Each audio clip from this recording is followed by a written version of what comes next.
You're listening to Trickle Down Theories, where football knowledge is power. Join Broncos Country's deep divers at milehighhuddle.com and sound off. And now, here's Erick Trickel. Good morning, afternoon, or evening, ladies and gentlemen, and welcome to Trickle Down Theories podcast. I'm your host, Erick Trickel. On Trickle Down Theories, we talk about all things NFL, from draft, signings, trades, rosters, team needs. Now that the season's underway, we are going to be talking quite a bit about the upcoming Broncos opponents and recapping previous games, although we won't focus too much on that kind of stuff.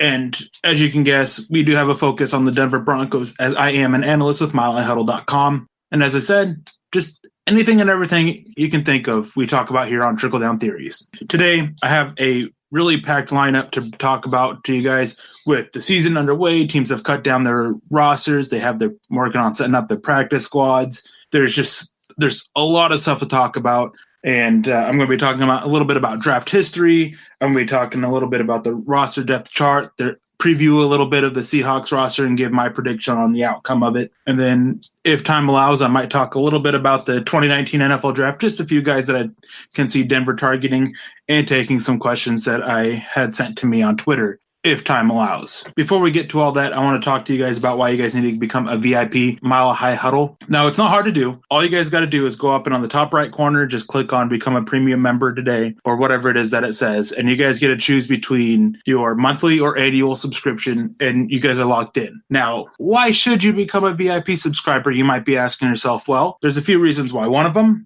is all of our film stuff is behind that. And trust me, there isn't any better film analysis, film breakdown of the Denver Broncos anywhere on the web. You guys get access to insider information as we come by it, which again, this is quite a bit of stuff that you guys end up hearing about from other sources, but we have it first. We had the whole situation with CJ Anderson being cut and all that stuff way back when, well before anybody else had it. So you definitely guys get information that not everyone is privy to, because a lot of people won't put it out there. You guys get access to just all of our deep dive player evaluations, all of our X's and O's, all of our film reviews. You guys get access to our VIP insider forums, just everything. There's so much stuff that you guys get to, and it's every single piece of written content that comes out on milehighhuddle.com, you guys get access to. So all 100% of it. No box, no nothing. And trust me, you guys, it's worth it. Just take a chance. Even if you're unsure about it, when we have promos, take a look at the promo. And trust me, you won't be disappointed.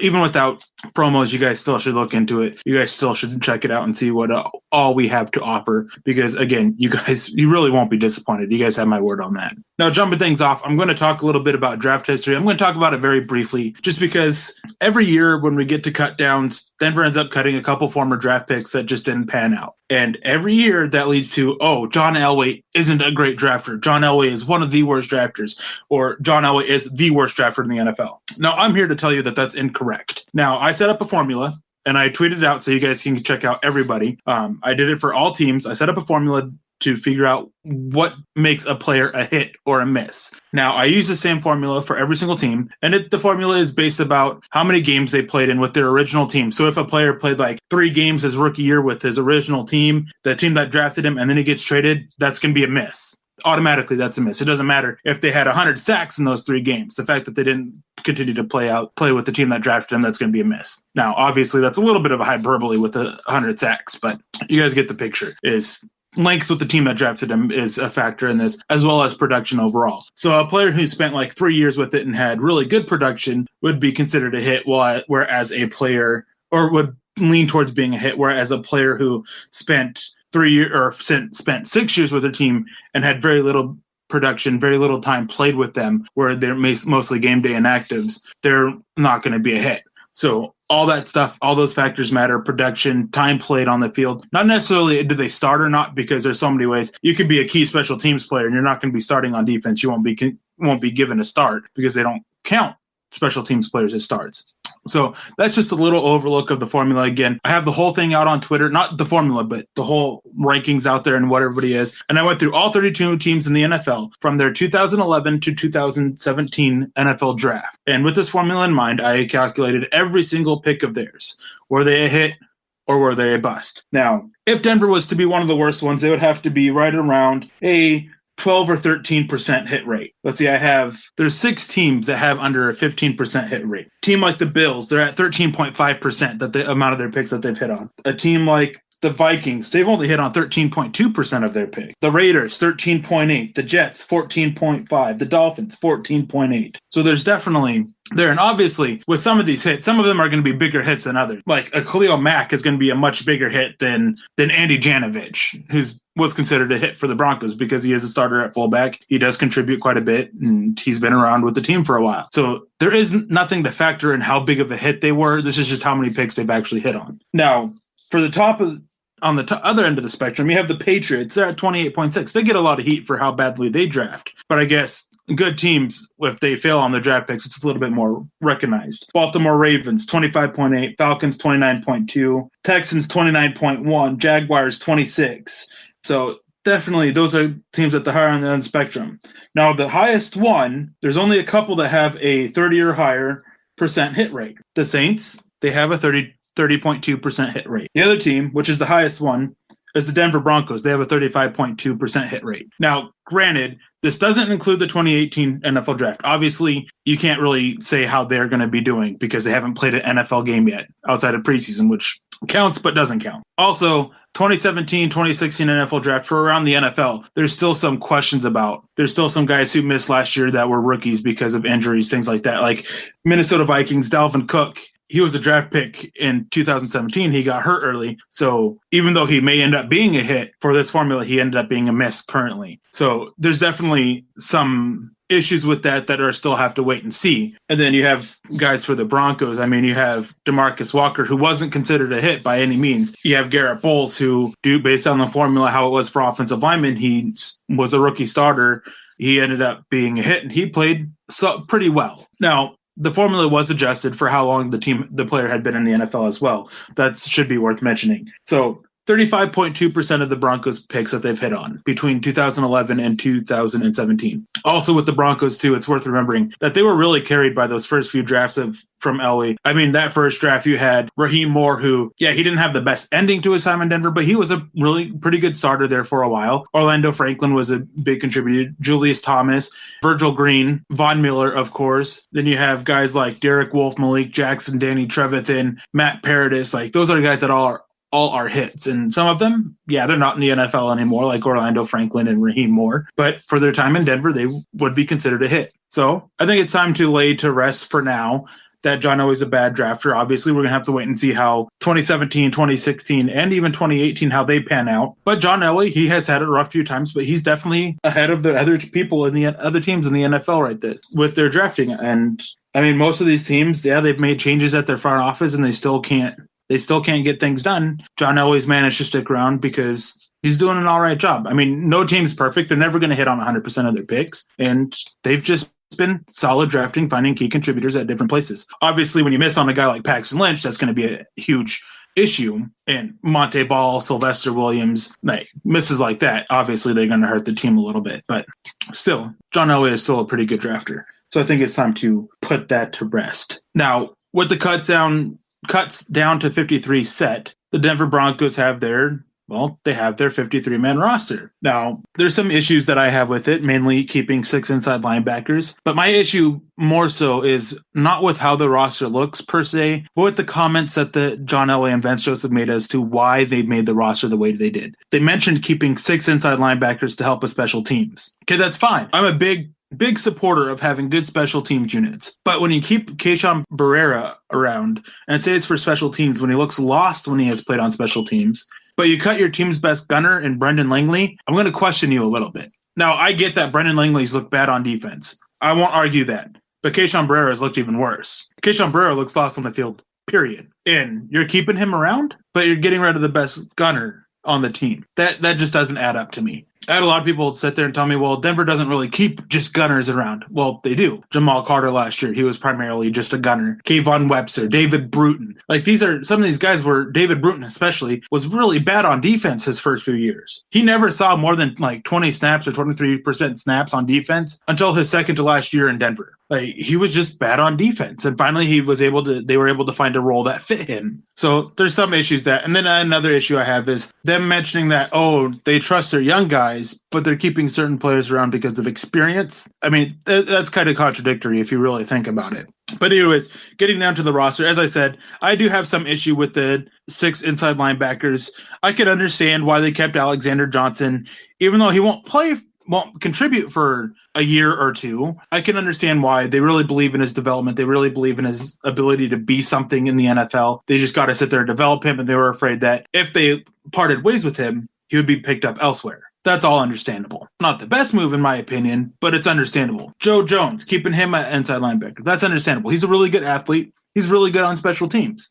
You want to focus on special teams? Well, he's one to pick to keep around. Keyshawn Barrera, as if you couldn't tell, this is one that I absolutely cannot get behind. This is a guy that looks lost. Maybe you can bring him back on the practice squad. I'm pretty sure if you cut him, he wasn't getting picked up elsewhere. He's not going to help on special teams. He's going to be a game day inactive along with Alexander Johnson. But inside linebacker, it's a really big concern anyway, so that's why I can get on board with 5 guys. A little bit more so. Brandon Marshall, Todd Davis, they have some concerns with their game. Josie Jewell, he's still a rookie, so there's definitely concerns there. Cornerback, I'm fine with keeping 5. I wish they would have kept Brendan Langley around, as you couldn't tell, just because of what he brings to the value he brings as a special teams gunner. All preseason long, he was making plays on special teams, and that's something that you can't give up on. That's something that you really need because you have to win in special teams. You have to win in 2 of the 3 phases, offense, defense, and special teams, in order to win the game, pretty much. So that's the common rule. Matt Paradis, the starting center, no quarrels there, of course. I really like what they did on the defensive line. I'm a little bummed that they weren't able to keep more than 6 guys, but I understand that, roster math. I had to keep those 6 inside linebackers, so they had to cut a guy like Deshaun Williams or Clinton McDonald. But Derek Wolfe, DeMarcus Walker, Zach Kerr, Adam Gotsis, Shelby Harris, and Dama Topeko, those are guys that all figured on to be on the roster. Sam Jones, I wasn't surprised that he made it, but I was a little bit.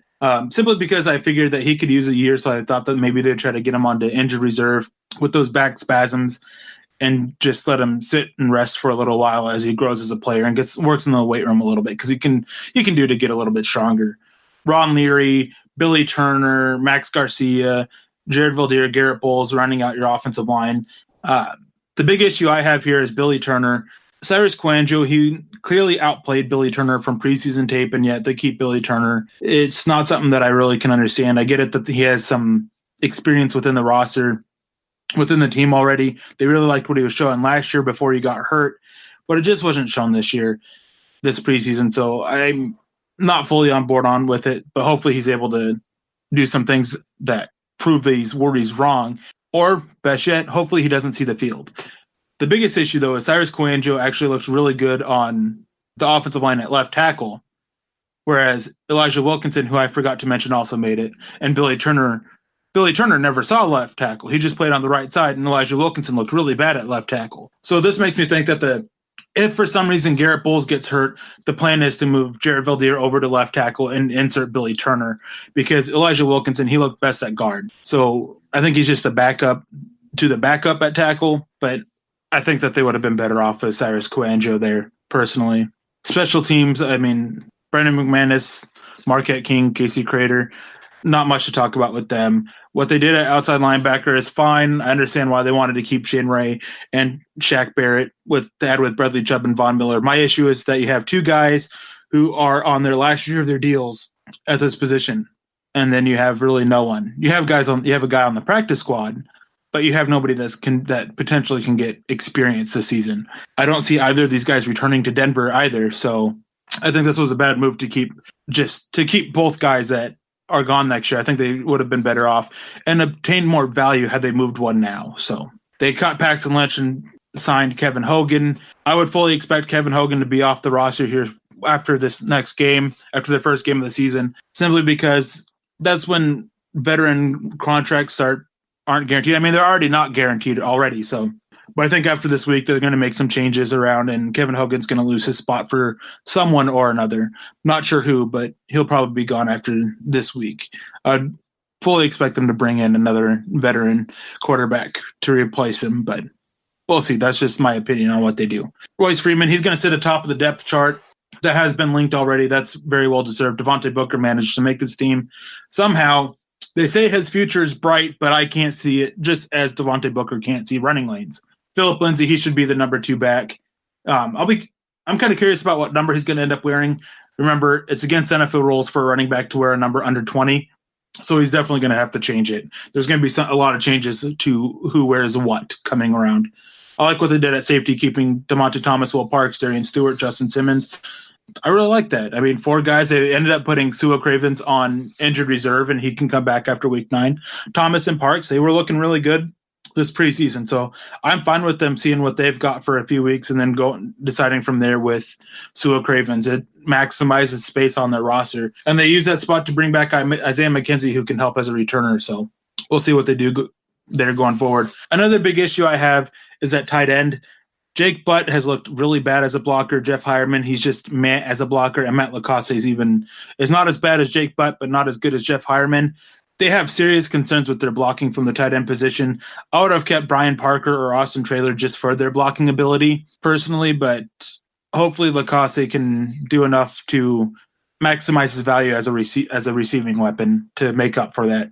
And then what they did at receiver, that was pretty much expected. Thomas Sanders, Patrick Sutton, and Hamilton, everybody, after training camp started, you knew those 5 were going to make it. Even before training camp, you knew Thomas Sanders, Sutton, and Hamilton were making it. Patrick really stood out this preseason, and it was hard to move on from him, if not impossible. And then they brought back Isaiah McKenzie, as I said, when they put Sua Cravens on injured reserve. And then to round out the roster with the practice squad, they brought back River Craycraft, Brendan Langley, Trey Marshall, Brian Parker, Kyle Pecco, Austin Schlottman, Dave Williams, and Deshaun Williams. They also brought back Carlos Henderson, but he's going to be suspended for the first week of the season. So he's going to be on the reserve suspended list.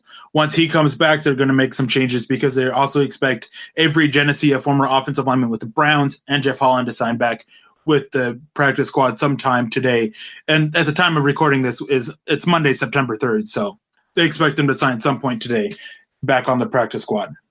So that'll put them at 11 guys. So some changes are going to happen. Maybe this is when they waive Kevin Hogan, is they end up pulling up a guy off the practice squad and cutting Kevin Hogan, which frees up the spot for Carlos Henderson to come back.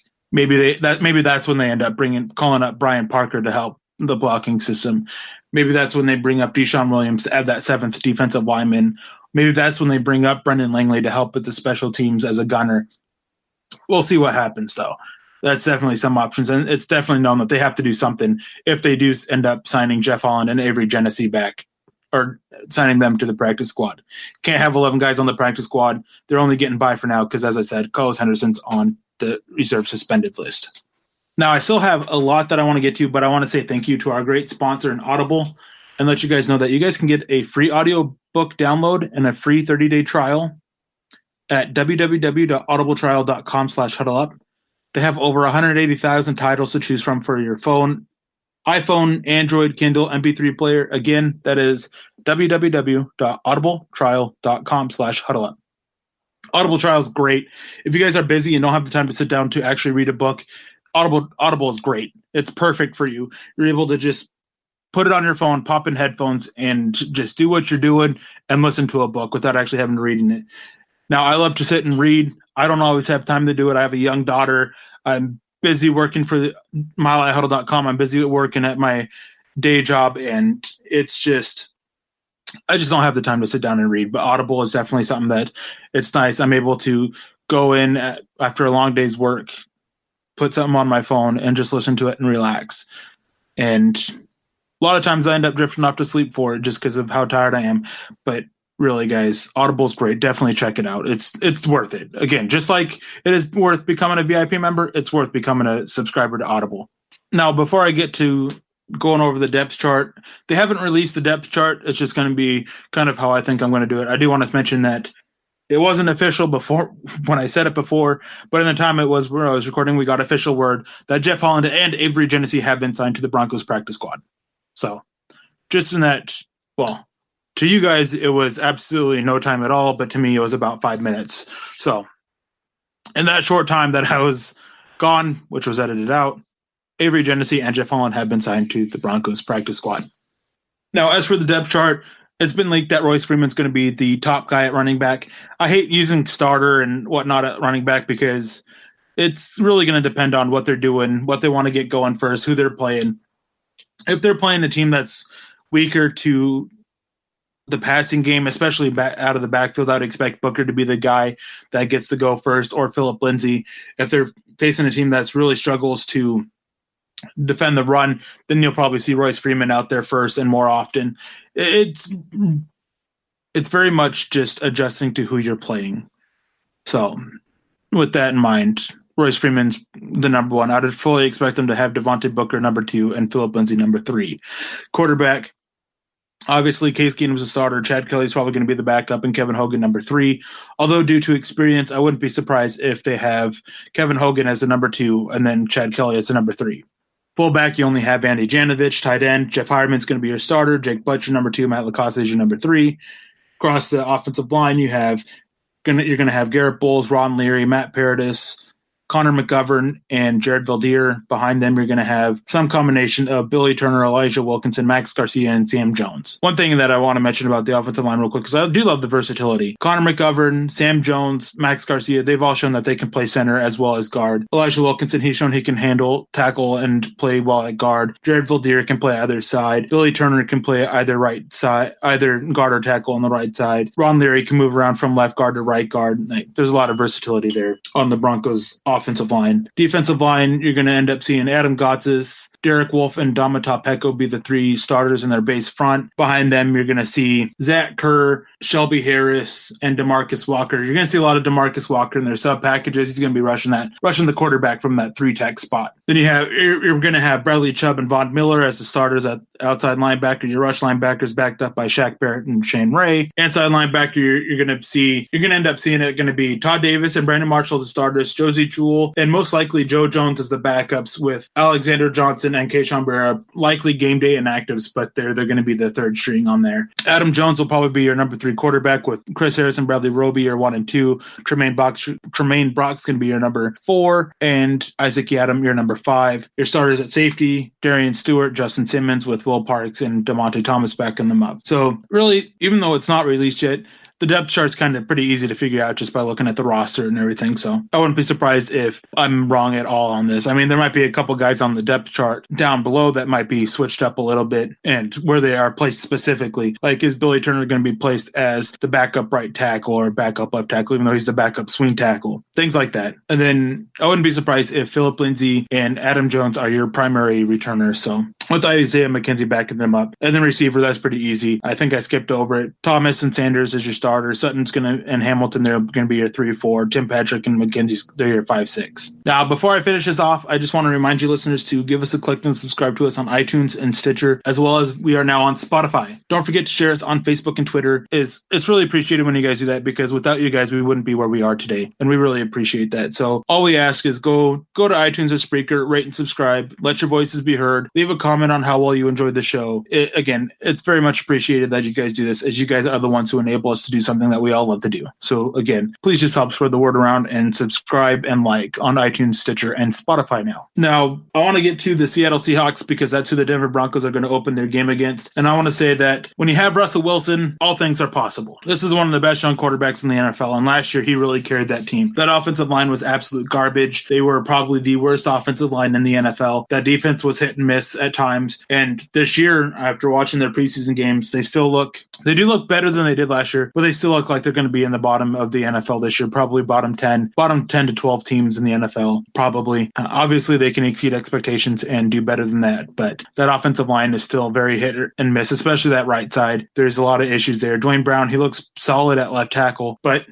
again, Russell Wilson, he can help cover up a lot of those issues. They need to get a run game going. They need to keep the passing game going. I just have questions about the offense in general outside of Russell Wilson. That defense, they're young. They have a lot of promising talent there, but they still make a lot of rookie mental errors, young mental errors, and it shows, and that can be taken advantage of. They lost some key players on that defense that really great for that system. They still have really good linebackers, so that's the area that you want to watch out, is those linebackers. Those guys can be game changers, so that's a concern here. I'd say that I would fully expect Denver to walk away with this one. I fully expect Denver to walk away with this one anyways. If they don't, it will be very disappointing. Denver looks like they are the better team of the two after what I saw of both teams this preseason from just their starters. I'm not talking about their backup guys. And I would think that Denver walks away with this one, not easily, but I would think about 24-17. 13 or 24-14, somewhere around there, somewhere in that range. So we'll definitely have to see what happens. But that is my prediction for it is 27. I'll go 24-17.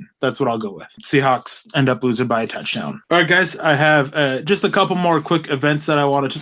All right, guys, I just have a couple more real quick things to talk about. Basically, 2019 NFL Draft, college season's underway. There's some really good names that you want to keep an eye out for. Obviously, Ed Oliver and Joey Bosa, those guys, or Nick Bosa, those are the two top guys really in the NFL or in coming out in college this year, provided they do come out. But guys that I would really keep an eye on is Devin Bush. He's a linebacker from Michigan. Devin White, a linebacker from LSU. Tavon Coney, linebacker from Notre Dame. Mac Wilson from Alabama. Patty Fisher from Northwestern. Kendall Joseph from Clemson, and Dre Greenlaw from Arkansas. Those are guys are looking like really good, solid linebackers that will probably, obviously we have to see how the college season ends up, but they look like they're going to be some of the top off-ball linebackers entering the draft this year, and Denver could definitely look at adding off-ball linebacker. If they want to look at cornerback, Greedy Williams, he's the top guy. Then Levante Taylor, Lavert Hill, Mark Gilbert, those are three corners that I actually really like. What little bit I've seen of them. I'm not going to lie, I haven't done a whole lot of looking into the college prospects this year so far. I did some work on some of these guys last year that may have potentially came out and didn't. So a few other guys that are worth looking at. If you want to look at offensive line, Jonah Williams, Lester Cotton, Dalton Risner, Ben Powers, David Edwards, Greg Little, Bo Benschwale, not sure how to say his name, a guard from Wisconsin like Ross Pearsonbacher. There's a lot of good quality offensive linemen in this year's draft. It projects to be a lot better than it did the last couple of years. Noah Fant at tight end, he's going to be the top guy for sure at tight end right here. But Dawson Knox from Missouri, looks like he can rise up a little bit. There's definitely a lot of talent throughout. If these guys all come out, like this could be a really, really good offensive line and defense year. Like cornerback isn't the best, but safety, linebacker, defensive line, edge, like they all project to be really strong this year. So I'm excited to continue work on the college season and working towards the 2019 NFL draft. Hopefully Denver's picking at very worst in the middle of the pack this year. Hopefully they're at the very best impact picking at the end of the first round. So we'll see what happens at this point, but I'm just getting out there that I'm excited about the NFL draft and I'm excited about getting into these college prospects. Now I do have two questions. They're both from Keenan Mama, Who's Your Mama from on Twitter. He asked, what should expectations be for this season? What does it take for Vance Joseph to keep his job? How bad does it have to get for him to get fired in season? And what the heck is up with inside linebackers? So he sent in a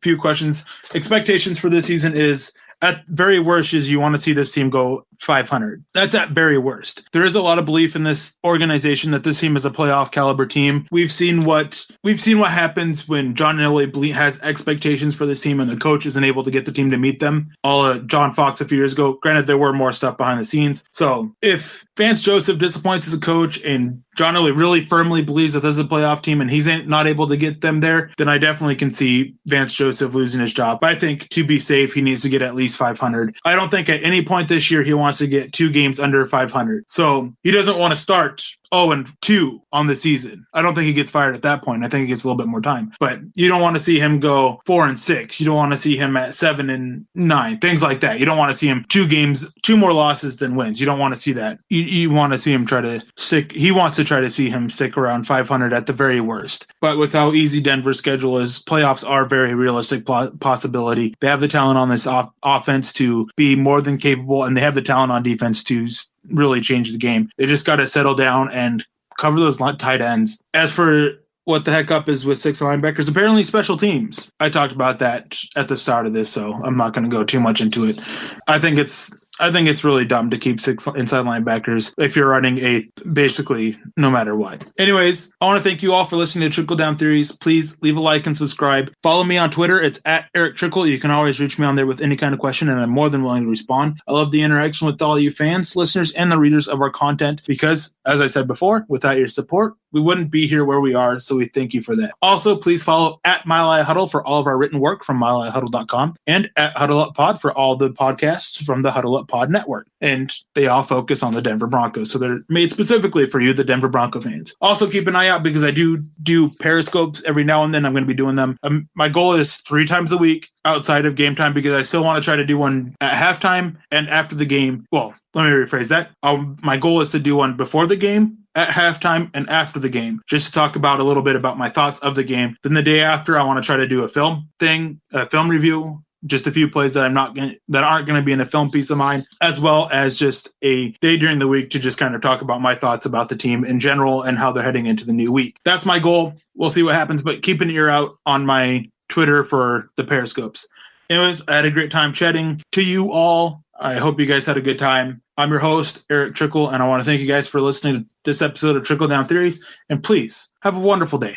You've been listening to Trickle Down Theories. Join Broncos Country's deep divers at milehighhuddle.com to keep the conversation going.